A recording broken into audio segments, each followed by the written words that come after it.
आदरणीय अध्यक्ष महोदय, मैं आपका आभार व्यक्त करना चाहूंगी कि आपने 2047 के उत्तर प्रदेश के विजन पे चर्चा करने का अवसर दिया और विपक्ष के तौर पे ये कहा गया कि हमें जो है वो सुझाव रखने हैं।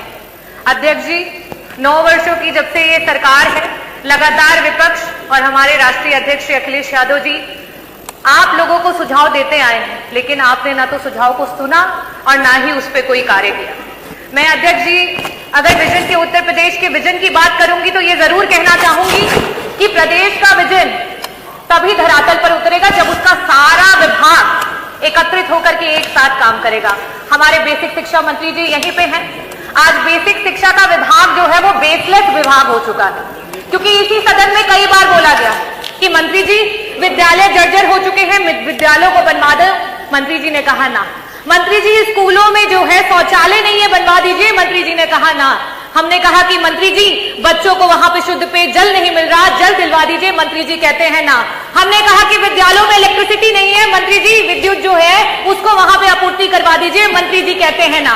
हमने कहा आज पूरे उत्तर प्रदेश में 2 लाख से भी ज्यादा बच्चे हैं जो टेट और सुपर टेट पास करके धरने पे बैठे हैं कि एक दिन बेसिक शिक्षा विभाग की वैकेंसी आएगी और उनको नौकरियां मिलेंगी। मंत्री जी वैकेंसी निकलवा दो। मंत्री जी कहते हैं ना। हमने मंत्री जी को कहा कि मंत्री जी शिक्षा मित्र मर मर के काम कर रहे हैं, अरे मंत्री जी उनका मानदेय बढ़ा दो, उनका समन्वय कर दो। मंत्री जी कहते हैं ना।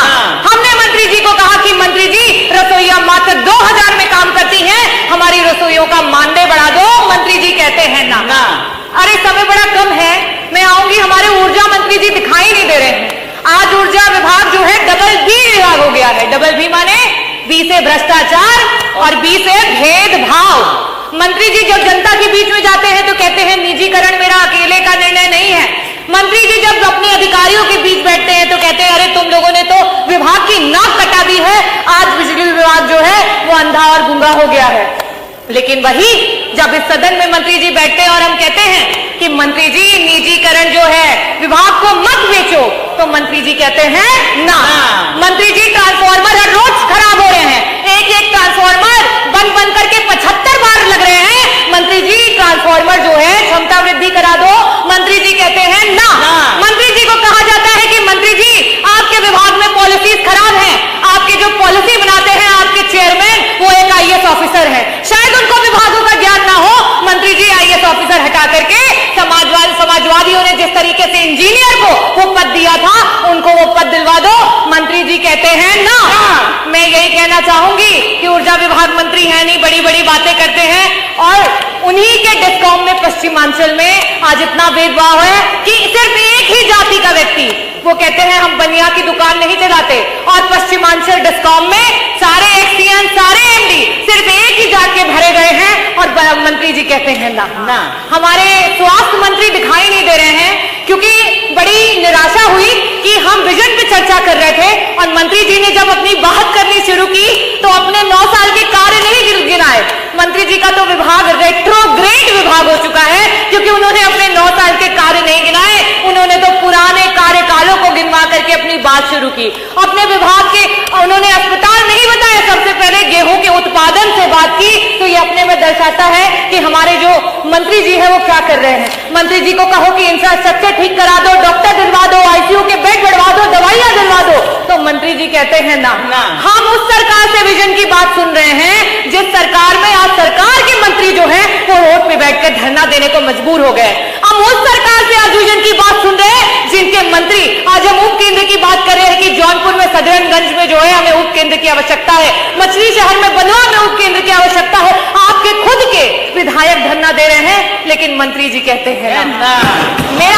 मैं शुभकामनाएं देना चाहूंगी हमारे माननीय आबकारी मंत्री जी हैं कि आज मधुशालाएं हर जगह दिखाई दे रही हैं और हमारी पाठशालाएं बंद होती चली जा रही हैं। वाह सरकार वाह। मैं धन्यवाद करना चाहूंगी अध्यक्ष जी आपको। हमारे संसदीय मंत्री जी इस समय नहीं है, आज बहुत ऊंची बात कर गए मंत्री जी, बहुत बड़ी बात कर गए। उन्होंने कहा कि जापान में 50% से भी ज्यादा बुद्धिज्म को फॉलो किया जाता है, बौद्धिस्ट है, लेकिन उनके बच्चों को क्या सिखाया जाता है? उनके बच्चों को यह बताया जाता है कि अगर भगवान बुद्ध भी आ जाए और आपके देश के खिलाफ बोले तो आप बुद्ध के खिलाफ चले जाइएगा। ये आपका देश प्रेम है। हमारा देश 80% हिंदुओं का है। 2011 के सेंसस से बता रही हूं, लेकिन उसके बाद भी अपना देश का हिंदू जो है वो खतरे में है। आप किसी मंचों से ये बात कह दें या हमें कहने को बोल दें कि हम अपने बच्चों को ये सिखा सके कि अगर श्री राम भी आ जाए और आपके देश के खिलाफ बोले तो आप उनको भी नकार देना, क्योंकि आपके लिए सबसे पहले आपका देश है और उसके बाद धर्म है। जो धर्म पे सियासत करते हो वो इन बातों को क्या बोलेंगे? और इसीलिए जापान आज विकसित देश है और आज हम कहां पे हैं? आज अभी हम डेवलपिंग कंट्री हैं।